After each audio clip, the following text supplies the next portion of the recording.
네, 페어링 HR 신현종 대표와 함께하는 취업의 기술 꼭 알아야 할 포인트를 짚어드리겠습니다. 네, 신현종 대표님 모셔보죠. 안녕하세요. 네, 반갑습니다. 어서 오십시오. 어서 오세요. 네, 자, 우리 신 대표님과 오늘 주제를 먼저 알아보도록 하겠습니다. 화면으로 만나보시죠. 기억에 남는 취업 성공 사례 네. 나왔는데 그래요. 2013년을 이제 거의 뭐 마무리하면서 네. 이런 성공 사례 한 번씩 짚어보는 거 상당히 의미 있는 일일 것 같습니다. 그렇죠. 그런데 뭐 뉴스의 날만큼 사회적으로도 이슈가 된 사례인지 아니면 대표님 개인적으로 알고 있는 사례인지 그게 좀 궁금한데요. 예, 아닙니다. 이 뉴스에 났을 정도면 좀 크겠죠. 오늘 제가 가지고 온 주제는 2013년 제가 취업 컨설팅, 취업 지도를 하면서 좀 취업을 성공한 좀 기억에 남는 사례가 어떤 것이 좀 정리를 해서 오늘 좀 소개를 해드리려고 좀 가지고 나왔습니다. 네. 사실 이 뉴스의 날 정도 프로그램이면 저희 프로그램이 아니고 이제 시사 프로그램 같은 데 좀 다뤄야겠죠. 그렇죠. 예, 뭐 그런 내용은 아니고요. 사실 근데 올 초에 경남 창원에서 아주 재밌는 일이 있었습니다. 이 한 그 회사에서 이 불이 난 사건이 있었는데요. 이 불합격한 이 지원자가 좀 화가 나서 회사에 불을 질렀던 이런 사례가 있었습니다. 이제 방화를 했는데 또 재밌는 것이 이분이 다른 회사, 그 근처에 다른 회사에 합격을 해가지고 이 신입사원 OJT를 받던 중에 검거됐다고 합니다. 예, 근데 뭐 사실 제가 뭐 그런 정도의 이 사례를 소개해드릴 건 아니고요. 실제 어느 스펙으로 어디 정도의 취업을 했다. 이 부분을 좀 여러분들과 한번 알아보려고 좀 가지고 나왔습니다. 네. 아, 네. 그나저나 이분은 좀만 참지 그거를 화를 사귀지 못해가지고 네, 참 네. 인생에 있어서 안 좋은 기억이 또 되겠네요. 오늘은 그래도 성공 사례 많이 가지고 오셨으니까요. 예, 예. 네. 자, 이런 분이 좀 기억에 남긴 하는데 좀 안 좋게 기억에 남는 분이고 처음 혹시 소개해줄 분 어떤 분인가요? 예, 뭐 아까 그분 정도 패기가 있는 건 좀 아닌데요. 일단 네. 그 학교 이름과 실제로 취업한 회사 이름은 좀 제외하고 좀 한번 짚어보도록 하겠습니다. 네. 일단 제가 처음에 사례로 좀 소개해드릴 분은 이 서울 소재의 이 경영학과를 졸업했다. 여기까지 좀 알려드릴게요. 네. 이 졸업한 남자분인데요. 이분은 원래 이 그 서강대학교에 경영학과 입학하려고 한 삼수를 한 분입니다. 예, 대학 수능 시험을 좀 여러 번 봤는데 그래서 이제 다른 친구들보다 좀 학교를 늦게 들어간 부분이 좀 있었는데요. 그래서 이제 제가 처음에 만나서 이력을 보고 이 휴학을 좀 많이 했었냐 이렇게 물어봤더니 제가 이 대학 수학 능력 시험을 좀 여러 번 봐서 좀 늦었습니다. 좀 이렇게 좀 삼수 경험이 있습니다. 이렇게 좀 얘기를 하더라고요. 네. 예. 그래요? 이게 뭐 취업도 아니고 대학 입학을 재수하고 삼수한 게 취업할 때 걸림돌이 될까요? 나이 제한에서 걸릴까요? 요게 뭐 나이 제한이다, 네. 뭐 이 기업에서 좀 꺼린다 이런 좀 얘기들이 사실 좀 많이 있습니다. 네. 근데 사실 뭐 불리한 건 아니고요. 뭐 사실 지금 뭐 이 학원들에 가면은 재수 삼수하시는 분들 많거든요. 그렇죠. 어떤 자신의 적성이 맞지 않고 진로를 좀 뒤늦게 결정해서 이 대학을 다시 가겠다는 분들도 있기 때문에 뭐 이게 꼭 불리하다고 얘기 드릴 수는 없겠습니다. 사실 다만 이 나이가 좀 스펙이라는 말 이 방송 프로그램에서도 여러 번 다른 그 전문가들께서도 얘기를 해주셨는데요. 사실 이 시간 계획을 잘 못하면 휴학을 했을 때 나중에 큰 문제가 좀 발생할 수 있습니다. 보통 휴학을 했을 때는 뭐 짧게는 6개월, 길게는 1년 가까이 쉬게 되기 때문에 이 나이를 먹는 건 어떻게 잡을 수가 없지 않습니까? 그렇죠. 또 거기에다가 취업이 안 된다고 뭐 졸업 연기를 한다던가 졸업 유예 이런 것을 하게 되면 또 2, 3년 정도 그냥 시간이 흘러버리죠. 네. 이런 부분이 있다 보니까 가뜩이도 한 2, 3년 좀 늦었는데 거기에 또 휴학까지 하게 되면서 다른 친구들보다 상당히 나이가 많게 되는 이런 문제가 좀 발생할 수 있습니다. 그래서 사실 이 시간 관리만 잘한다면 이 삼수, 재수한 경험 뭐 그렇게 문제되지 않는다 이렇게 얘기 드리겠습니다. 네. 네. 자, 뭐 시간 관리만 잘하면 삼수도 문제 없다고 해주셨는데요. 그렇죠. 이 구직자 같은 경우는 어떤 스펙 그리고 어떤 스토리가 있는지 궁금하거든요. 예, 이 친구 같은 경우는 일단 그 학점이 3점대 중반대로 이제 복수 전공이 없는 분이었습니다. 요즘 복수 전공 이 학생들끼리 흔히 뭐 복전 이렇게 얘기를 하거든요.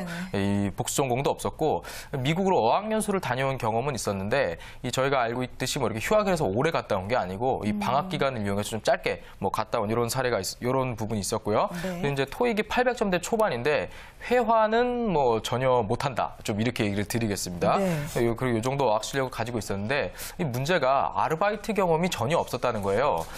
물어보니까 학교랑 집이 걸어서 10분 거리. 그래서 초, 중, 고 대학교를 한 동네에서 나온 이런 분이라서 사실 이 집하고 학교 가까우면 아르바이트 할 생각 잘 안 들죠. 그냥 집에 있으면 그렇죠. 편하니까. 좀 이러다 보니까 그냥 수업만 듣고 학교에 있다가 그냥 뭐 친구들과 만나고 이런 생활을 많이 하다 보니까 특별히 아르바이트나 이렇게 사회 경험을 한 게 상당히 적다는 게 좀 문제였습니다. 네. 이 나이도 있는데 아르바이트 경험도 없다. 이렇게 좀 볼 수 있기 때문에 좀 자기소개서에 내용에 넣을 만한 소재가 큰 큰 소재가 없었다. 이 부분이 좀 이분의 특징이었다고 말씀을 드리겠습니다. 네. 네. 요즘 기업들이 뭐 스토리를 많이 요구하잖아요. 경험을 네. 좀 많이 요구를 하는데 이분은 초중고대 한 동네에서 나오고요. 네. 아르바이트 경험도 없고 뭐 쓸거리가 없었겠어요?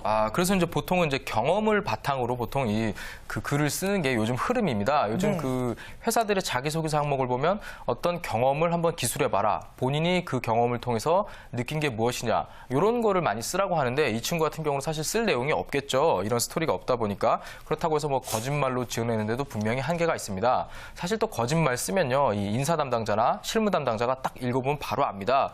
요거 거짓말이다. 그렇기 때문에 이 없는 얘기를 만들지 말고 한번 좀 고민을 해서 다시 한번 생각을 해보자. 제가 좀 이런 그 내용 얘기를 좀 하면서요.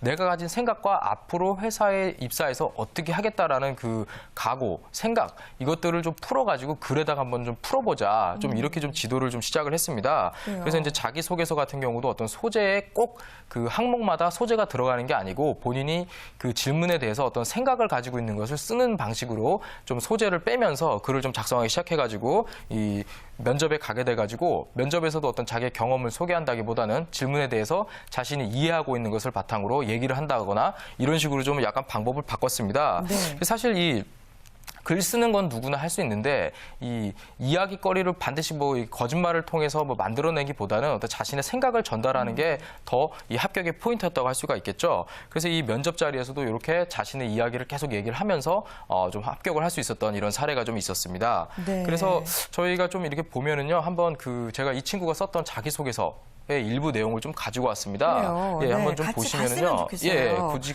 이분의 좀 그 자기소개서 좀 가지고 왔는데요. 이 내용을 좀 보시면은 네. 이 특별하게 어떤 뭐 소재가 뭐 대단한 내용은 사실 없습니다. 네. 뭐 무엇인가를 한번 이루려 하기 전에 뭐 꾸준함을 통해서 꾸준한이라는 단어 좋아하잖아요. 또 뭐 도전한 거, 뭐 목표를 세운다, 서두르지 않는다, 차근차근 이루어간다. 아주 좋은 말들이잖아요. 네. 그래서 뭐 학창 시절에도 이 자신이 뭐 기본적인 습관을 통해서 성적을 내기 위해 노력을 했고, 뭐 체력 관리도 했고, 예, 그리고 뭐 식단 관리나 사람과의 끈끈한 정을 지는 것도 자신의 또 장점이다.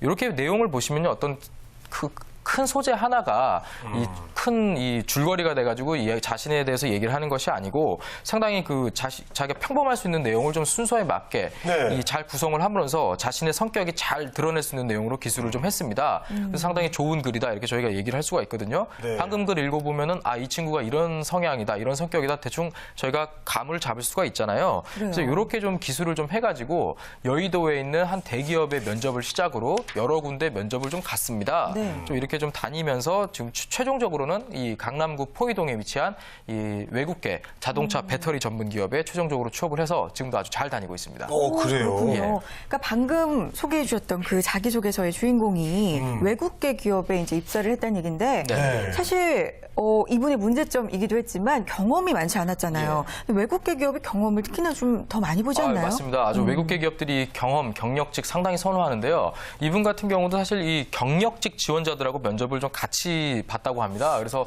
처음에 들어갔을 때 상당히 당황했다고 하더라고요. 자기도 나이가 적은 편이 아닌데 자신보다 훨씬 많은 분들이 딱 와서 면접을 보니까 뭐 그 표현으로는 아저씨들하고 면접 봤다 저한테 이렇게 얘기를 좀 하더라고요. 근데 이제 역시 예상처럼 좀 그 경험 위주로 좀 물어보는 이 면접 분위기였는데 사실 경험이 없기 때문에 다른 얘기가 할 게 없습니다. 그래서 신입사원 하면 저희가 생각나는 어떤 태도나 이 목소리 크기라던가 자세 이런 것들이 있지 않습니까? 차라리 그런 신선함으로 본인이 이 회사에 왔을 때 그만두지 않고 정말 열심히 일하겠다는 그 신입사원의 태도, 또 분위기 조성 이런 부분에 대해서 강조를 하고 이야기를 해라. 어차피 너가 이 경험 가지고 얘기해봤자 그쪽에서 크게 감동할 게 없다. 좀 이 부분을 가지고 면접에 좀 포인트를 잡았는데 이 또 운이 좋게도 이 경력 지원자분들은 좀 자신 경력도 있고 이 회사에 갔을 때 그렇게 긴장 안 하거든요. 사실은 면접 자리 또 어른들 다 아니까. 네. 그래서 이제 그냥 조근조근 차근차근 얘기를 하는데 본인은 그냥 목소리 반대편 사무실에서 들릴 정도로 쩌렁쩌렁하게 크게 네. 이 목소리 크게 해가지고 이 태도를 좋게 해서 면접을 본 것이 나중에 상당히 기억에 남아서 최종 합격을 했다. 이런 얘기를 나중에 입사 후에 좀 전해 들었다고 저희가 좀 얘기를 들었습니다. 네, 그렇군요. 신입사원은 뭐니 해도 자세가 중요합니다. 그렇죠. 그렇죠. 예, 이렇게 반듯한 자세. 그야말로 이제 이분 같은 경우는 기본에 충실한 분이 아니었나 생각이 듭니다. 네. 자, 다른 사례를 좀 볼까요? 예, 두 번째 소개해드릴 사례는 뭐 많이 준비들 하시죠. 금융 자격증, 예, 금융권 가고 싶다 이런 분들이 좀 많은데요. 이번에 소개해드릴 분은 아까 분하고 이분하고는 똑같은 전공인데 좀 표현하기가 좀 그런데 조금 서울에서 좀 더 먼 그 서울이긴 한데 이 4년제 대학에 나왔다 이렇게 여기까지만 얘기 드리겠습니다. 이분 같은 경우는 좀 뭐 스펙을 좀 자세히 얘기하자 그러면 토익 795 그리고 이제 학점 3.58 토스 6 그리고 CFP 자격증이 있었습니다. 이게 들었을 때는 상당히 좀 어느 정도 금융권 가려고 준비했다라고 할 수 있을 만큼 좀 괜찮은 이 스펙인데 저한테 취업 지도를 받기 전에 한 30군데 정도 이 지원을 해갖고 한 군데 합격해서 면접을 봐서 합격을 했었다고 합니다. 근데 이제 이 지방에 있는 전북에 있는 이 산업재 부품 회사였는데 이 문제가 생긴 게 이 사귀고 있던 여자친구가 이 현대 이노션이라는 대기업에 합격을 하면서 본인이 좀 급해진 거죠. 좀 이런 좀 아주 다급해진 케이스가 좀 있었습니다. 나는 취업 못하고 있는데 여자친구가 옆에서 더 좋은데 먼저 취업해버리면 그렇죠. 조급하죠. 많이 조급하죠. 또 그래서 이 친구는 어떻게 하면 이 여자친구를 사수할까 하는 방법이 다시 취업을 좋은데 하자. 이 부분을 좀 자기가 계획을 세워가지고 이 CFP 자격증에 자꾸 금융권을 계속 지원하는 게 문제였거든요. 이 부분에 대해서 다른 쪽에 영업이나 영업관리직에 너가 취업을 했을 때 더 좋은 연봉과 좋은 직장에 들어갈 수 있다. 이 부분을 좀 이해를 시켜가지고 최종적으로는 이 국내 메이저 제약사의 영업관리사원으로 좀 합격을 했습니다. 근데 이 자격증 하나만 가지고 우기기보다는 자신이 이 영업 직무에 대해 잘 알고 있다. 이런 직무에 대한 이해와 관심으로 합격을 했던 이런 사례로 제가 좀 소개를 해드리겠습니다. 입사했으니까 그래도 그래요? 다행이네요. 그 자격증 특히 금융 자격증 중에 그 C로 시작하는 거 있으면 그거 좋은 거 아니에요? 아주 좋죠. C로 하는 자격증이 있으면 좋다고 하는데 최근에 좀 이 취득하는 분들도 좀 많아져가지고 좀 변별력이 예전에 비해서는 좀 많이 떨어졌다. 이 얘기를 좀 드리고 싶습니다. 그렇군요. 알겠습니다. 자, 오늘은요 2013년을 어느 정도 정리를 하면서 이 성공 취업 사례에 대해서 몇 가지 살펴봤습니다. 참 재밌네요. 이렇게 하면 성공할 수 있구나 이런 생각도 듭니다.